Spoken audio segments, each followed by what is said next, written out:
What's going on, people? Welcome on back to Football Therapy with me, your host, Jan. I hope you're doing well. I really do hope that, oh my god, new camera angle. That's right, a whole new world, ladies and gentlemen, you're seeing me from. I'm playing with my setup, I'm altering it. I've actually got two cameras. I'm going for a multi-camera setup, which I'm lacking some equipment still. I need a switcher, but we're going big. We're going turning yen, different camera angles. The content is developing. I'm doing this for you, dear viewer. So thank you for joining me here today on Chelsea News, where I'm going to reflect on Thomas Tuchel's press conference talking about Chelsea's game with Man City, as well as reflecting on some general news.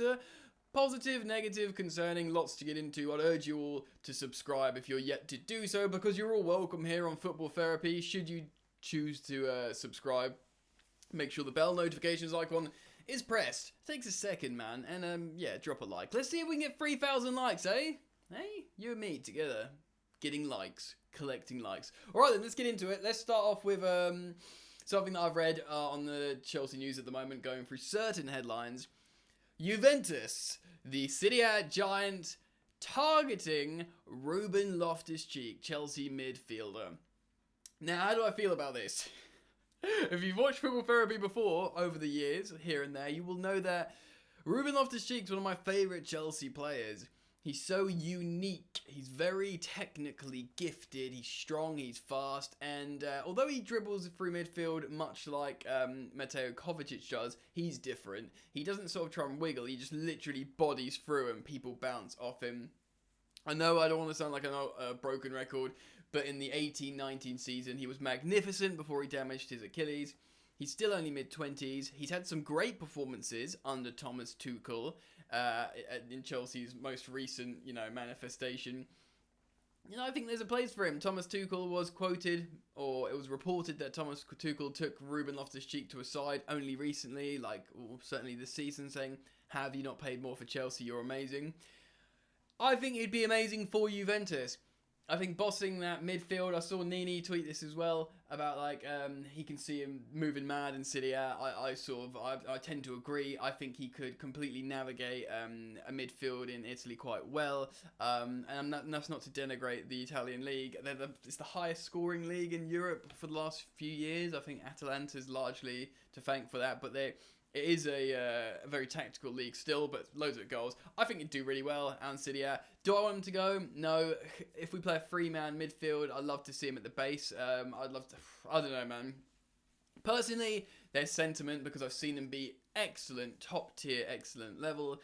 He can combine with really talented players like Kovacic. He loved playing with Hazard. Hazard loved playing with Ruben. Would I be sad to see him go? Yeah, because I'm just a bit of a Loftus-Cheek super fan, personally. So I'll be keen to hear what you guys say as I check the screen there. Yeah, it's still recording. I need the switcher, man. So let me know what you think about Ruben Loftus-Cheek down in the comment section below. Let me know, would you be sad if he goes to Juve? He signed a new deal 2 years ago, maybe 3 years. He'll have a few years left on his deal, 2 or 3, so there'll be value in him. If Chelsea get tempted to, if they get a big bid, they'll be tempted to probably sell him. Let me know what you think, comment down below. Let's move on. Thomas Tuchel's press conference, he confirmed the positive test is Andreas Christensen, which is annoying, but it's not the worst. If it was like a Rudiger, a Kepa, or Thiago Silva or something, but before this Man City game, that would have been a lot more concerning. It is frustrating though, especially with Trevor Chalobah out as well. So it sort of leaves us with Malang Sarr, hopefully Thiago Silva, Rudiger, and of course Azpilicueta. Am I missing centre backs there? I don't know. I don't think so. So yeah, Trev Chalobah's out, Christensen's out. Should be okay though. Are we going to play it back too? We'll talk about formations in just a moment. So that's the absentee in that game. I also want to reflect on how more headlines have surfaced throughout the last 24 hours saying Andreas Christensen is quite far into negotiations with Barcelona, and I'm not going to create any story out of something that's not, but I did think it's interesting. I read the headline, oh, he's negotiating far down the line with Barcelona, to, oh look, he's the one that's just absent from the squad. I'm not suggesting anything. He's almost certainly definitely got a positive test, but Don't know, stranger things have happened in football, man. Of course, it's completely allowed for him to negotiate. We're in January now. From now onwards, he's allowed to negotiate pre-agreements with European clubs like Barcelona, and that could be the case. I was listening to Matt Law on the London is Blue podcast this morning as I ate my breakfast. Great podcast. And he spoke about, that this could happen, essentially. And he's changed his representation. A lot of people thought he was firing his dad to get a new agent in to negotiate a new deal for Chelsea. That's probably reaching. Matt Law reckons he hasn't sacked his old man and reckons it's more of a PR thing to sort of increase the marketing value of the player rather than negotiating stuff. So it could be quite likely Andreas Christensen goes to Barcelona. Gets a really high-paying deal in a less physical league, and not the most physical player in the world. He could probably do really well out there. And we'll see what happens there. I'll, of course, keep you guys posted. Let me know your thoughts on Andreas Christensen potentially going to Barcelona. And keep it locked, because we're about to talk about Kenedy, as well as Thomas Tuchel talking about his faults against Man City in the last game. So that's a lot to get into. But I do want to stay on transfer news just for a moment, because something that really interested me as well was Matt Law's comments on Cesar Azpilicueta, saying he's told that the interest from not only Barcelona, but also Atletico Madrid is very, very real. I've spoken about this many times here on Football Therapy, here on Chelsea News. I can totally understand why Azpilicueta could be tempted by a 3-year deal over in La Liga, his homeland. He's back in the international side. Perhaps the Spanish footballing media, fan culture are recognising Azpilicueta a little bit more lately and would like him at one of their Spanish giants. He's 32, I believe, something like that. If he signs a 3-year deal, that would be an incredible deal for him, and probably get paid quite a lot at certainly Barcelona, probably Atletico as well. Because the free transfer amortizes the sign-on fee, so they get paid more money. He likes Chelsea, he loves Chelsea, he's settled in London, but as a Spanish man still playing the Spanish side, your final big career contract going to your homeland to play for Barca could be very tempting. It's undecided, such as the reports. Certainly the comments from Matt Law would suggest he's not made a decision. He's probably also thought about how he's generally been on the bench a little bit lately with Reece James, who'd never kick up a fuss as Chelsea's captain, like John Terry didn't in his final season when Conte was here, when we won the league. He was just, basically was a professional about it. Azpi would be a professional about it. But ultimately, he'll want to play. Do you know what I mean? So you can imagine he might go, essentially. We'll have to wait what happens. Keep it locked. I'll, of course, keep you guys updated on any news stories regarding these transfer news and contract situations, so make sure when you do subscribe, the bell is turned on to be the first notified. So let's talk a bit of fun or a bit of concerning before we talk about the Man City game, the formation, and Tuchel's comments on that. Tuchel did comment on the recall of Kenedy. Now, when we saw Kenedy recalled on, Chelsea News and through social media, the common reaction was fear, like, oh, we couldn't get Emerson, we didn't buy like a Digne or whoever wingback choice in the market. We've got Kenedy back, who wasn't doing great on his loan for Flamengo. A lot of gasping and fear, and then it's a lot of journalists, Nazar Kinsella, Matt Law himself, had said, yeah, we understand. Chelsea have brought Kenedy back to loan him out again because they weren't happy with his loan, and everyone, okay. And by the way, I'm not slagging off Kenedy here. We're just thinking of the quality that we've seen lately that we wanted. And then Tuchel was posed this question, and he talked about Kenedy. Oh, he's back here. We're gonna make him as good as he can be, and we're gonna support him and try and develop him. And then a question went to him.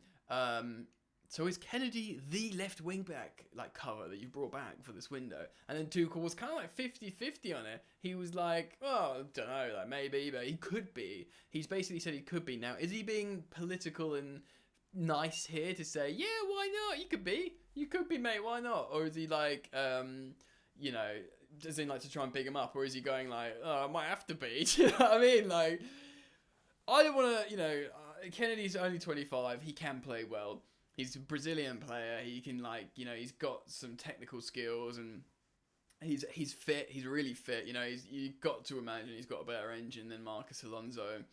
But is he the answer for Chelsea's left wing-back cover? Maybe. Well, I'm open to be surprised. I was surprised with the development of Malang Sarr and Saul over recent months. So why not? Kenedy comes in and have a few good games.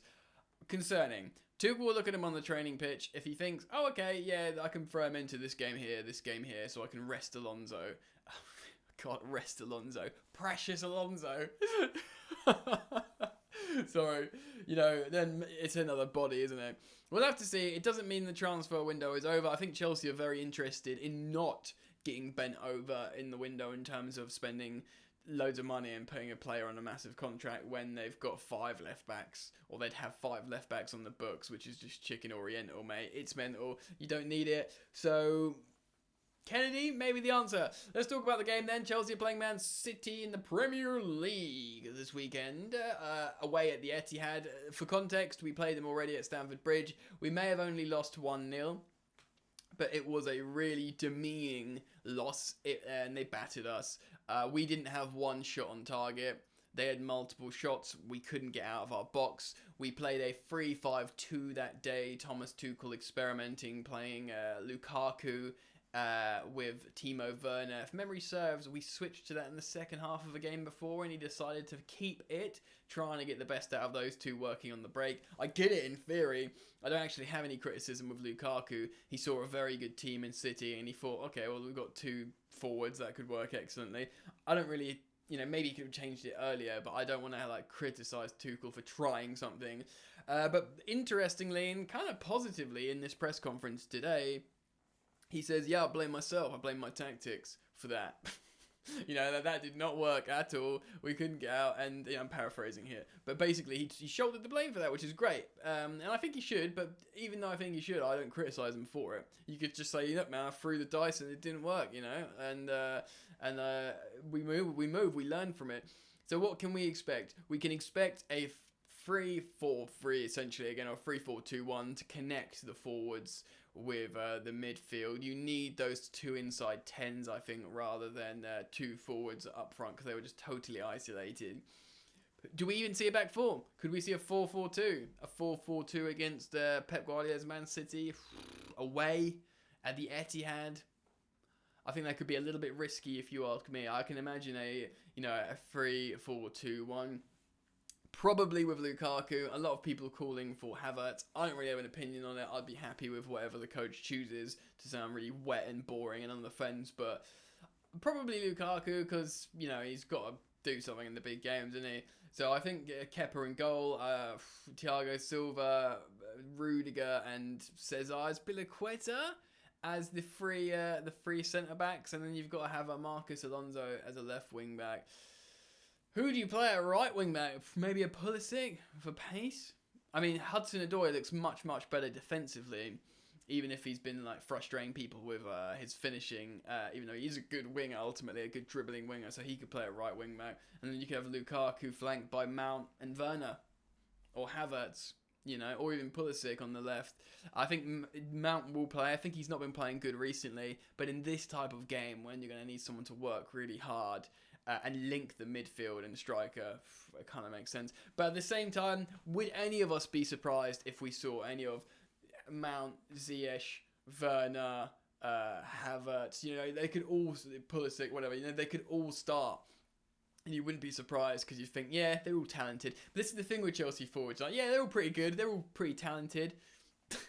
But you don't have he absolutely has to start. He's nailed on because he scores this much and he does this really well. Maybe you could say Mason Mount, because he's top for goals, top for assists, and he's like the Premier League industry worker, which is what you need.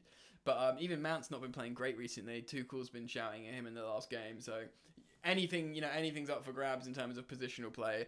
Let me know what you think though, guys. Hopefully you've enjoyed this video. Comment on the angle. What do you think of the the backdrop and stuff? Do you dig it? Do you like it? There will be a switcher here soon that I press and I go to another camera closer to the monitor.